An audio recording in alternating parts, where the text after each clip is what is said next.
Handa na ba kayo? Ako si Mary Grace Ocopio at ating tatalakayin ang kaligirang pag-aaral ng El Filibusterismo. Habang pinagtatalunan ng mga sakay ang pagtutuwid sa palikulikong ayos ng ilog ng Roma, ngunit maaaring magbunga yan ng paghihimagsik. Hapunan. Senyor Simon, akin luke, akin maksak. Ano? Tumibok ng mabilis ang puso ni Isagani. Bago siya nakahakbang ay maliksi nang nakababa si Paul Isagani ng ngiting napakatamis. Nginitian din niya ito at naramdaman niyang ang lahat ng maitim na guni-guning sumusuot sa kanyang alaala ay nangapawing lahat. Ano ba talaga ang dapat na pamagat ng pangalawa nitong nobela? Loli Mitang Hilto? Hindi naman siguro na ayon ito para sa gustong ipahiwatig na mensahe ni Rizal. Totoo naman na ang Elfidi ay ang kwento matapos ang kaganapan sa Nole.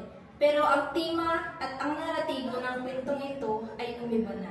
Sa unang nobela na Nuling ni Tahiri o Tachwinat, ating makikita ang mga sentimento ng pang-aapi ng mga Kastila. Bukod dito, mas naging klaro ang Tachwinat na pamagat kasi dito natin makikita ang pag-ayaw ng mga Pilipino sa karahasan ng mga mananakop at mga mapang-abuso.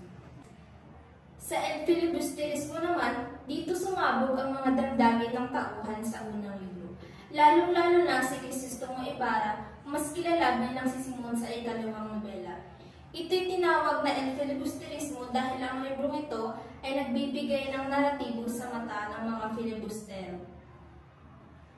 Ang filibusterismo sa simpleng salita na filibustero ay galing sa Espanyol na nangangahulugang Roman Catholic. Sabi ng ibang mga scholar, ito raw ang paraan ni Rizal upang mabigyang pugay ang pagkamartir ng mga paring diputo na sina Mariano Gomez o si Apolonio Burgos and Jacinto Zamora o Gomborza. Sila'y mga Pilipino na marahas na pinatay dahil sa mga pang-aabuso at karasang mga Kastila. Bukod dito, sila rin ay lumaban para sa mga karapatan ng ating mga kababayan.